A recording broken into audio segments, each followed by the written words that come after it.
ассалом дӯстони азиз, хуш омадед ба шабакаи мо ва имрӯз дар бораи яке аз масъалаҳои муҳиме ки дар вақтҳои охир дар байни мардҳо зиёд дучор мешавад, оиди заифии қувваи ҷинсии мардонагӣ каме маълумот медиҳам.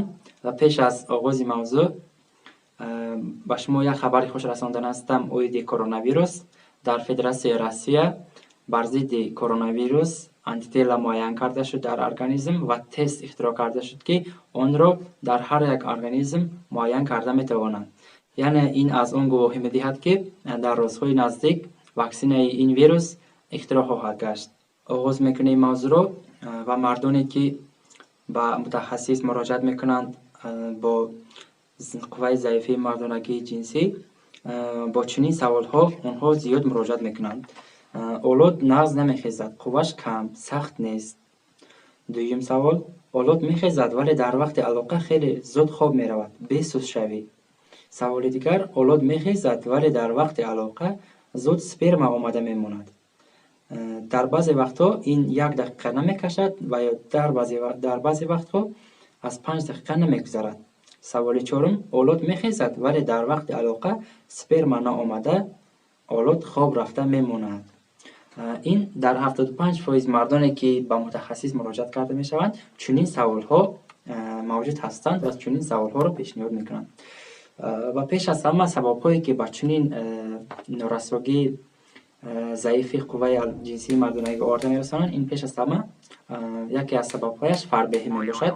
агар марде ки дар организмаш равғани зиёдатӣ дорад ва ё шиками калон дорад, ин метавонад ба заифии қувваи ҷинсии мардонагӣ оварда расонад. яъне олоти таносул ба монанди дигар узвҳо тавассути хун тавассути артерияҳои худ ғизо мегирад ва ҳангоми вуҷуд доштани фарбеҳӣ метавонад халалдоршавии ғизогирии олоти таносул ба вуҷуд ояд ва ба заифшавии қувваи ҷинсӣ оварда расонад.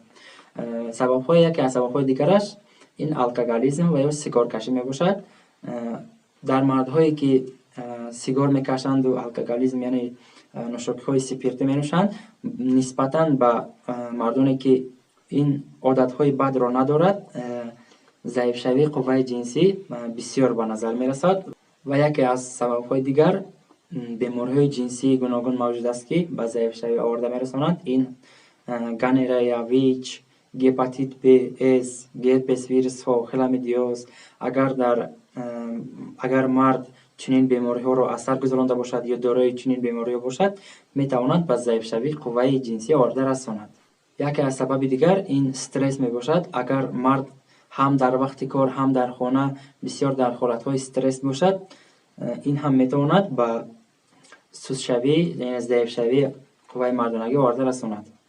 сабаби дигари ба вуҷуд омадани сӯзшавӣ, яъне заифшавии қувваи ҷинсии мардонагӣ, ин диабети қанд мебошад. яъне дар таркиби хун миқдори қанд аз ҳад зиёд шуда меравад ва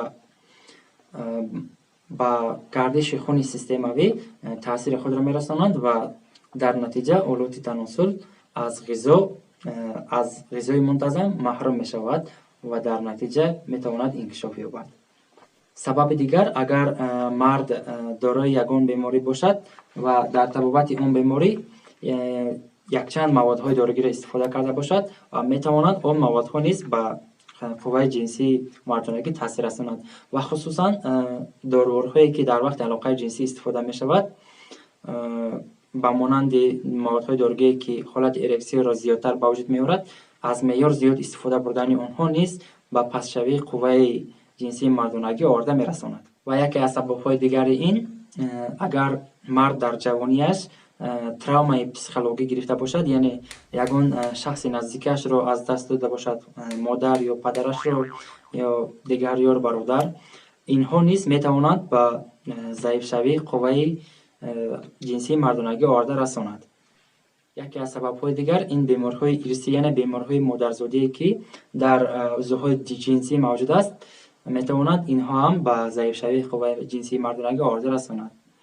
ва боз яке аз сабаби дигар ин аст, ки вайроншавии реҷаи истироҳат, яъне мард дар вақташ истироҳат накунад ва дар вақташ хоб наравад, ин низ метавонад сабаб шавад боз яке аз сабаби дигараш ин вайроншавии стимулятсияи гормоналӣ, яъне ҳосилшавии гормонҳо дар ғадудҳо дар косахонаи сар чӣ дар узвҳои ҷинсӣ, ин ҳам таъсир мерасонад ва яке аз сабабҳои муҳиме ки ба ин оварда мерасонад, ин аз ҳад зиёд шудани ҳиссиёти сараки олуди таносул мебошад. Ин дар натиҷаи ҳамон ба вуҷуд меояд ки агар мард дар ҷавонияш бисёр аз ҳад зиёд бо онанизм машғул шуда бошад, яъне дар байни халқ бо номи 5:1 машғул аст, яъне он бо чунин ҳолат бисёр машғул шуда бошад, он метавонад ба аз ҳад зиёд шудани ҳиссиёти сараки олуди таносул оварда расонад ва дар натиҷа ҳангоме ки ҳиссиёти сараки олуди таносул зиёд мегардад, он тез ҳис мекунад ва ба майнаи сар хабар медиҳад ки аллакай вай ба қувваи максималиашро сарф кардааст ва баъдан хобравии олуди таносул дида мешавад. хуб, ин сабабҳое буд ки ба заифшавии қувваи мардонагии ҷинсӣ оварда мерасонад ва чӣ бояд кард ки инҳоро нест кунем, яъне табобат кунем.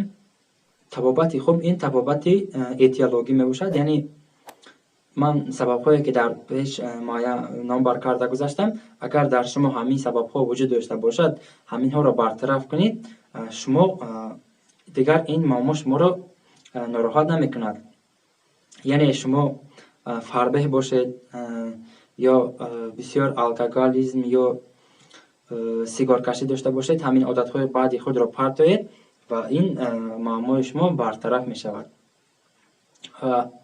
оиди маводҳои доругияш, ин хуб мешавад ки шумо ба мутахассис муроҷиат кунед ва он ба ҳолати шуморо санҷиш мегузаронад ва баъдан ба шумо пешниҳод мекунад. ва боз саволҳое ки пешниҳод мешавад, ин дарозии олуди таносули мардона чӣ қадар аст, дароз аст, кӯтоҳ аст. Дар норма барои алоқаи ҷинсӣ, барои ҳосил шудани сперма, олуди таносули ҷинсӣ бояд 10 сантиметр бошад, кофӣ аст. Вале барои қонеъ гардондани зан набояд аз 12 сантиметр кам бошад. яъне дар тиб барои ҳосил кардани сперма 10 сантиметр кофӣ аст ва барои қонеъ гардондани зан 12 сантиметр, на камтар аз 12 сантиметр.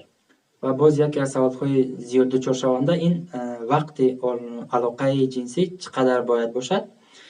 дар тиб барои ҳосил шудани алоқаи ҷинсӣ 1 дақиқа 2 дақиқа кофӣ ҳаст ки сперма ҳосил шавад, алоқаи ҷинсӣ ба охир расад. вале барои қонеъ гардондани зан набояд аз камтар аз 20 дақиқа бояд шумо алоқа кунед. яъне дар тиб барои ҳосил шудани сперма 1 дақиқа кофӣ ҳаст, вале барои қонеъ гардондани зан набояд аз 20 дақиқа камтар алоқаи ҷинсӣ кунед. маълумотҳое ки ба шумо расонида будам ҳамон қадар буд ва дар шумо дар ҳоле ки пайдо шудани савол ҳатман ба мо нависед ва дар видеои оянда ҳатман ҷавоб медиҳам.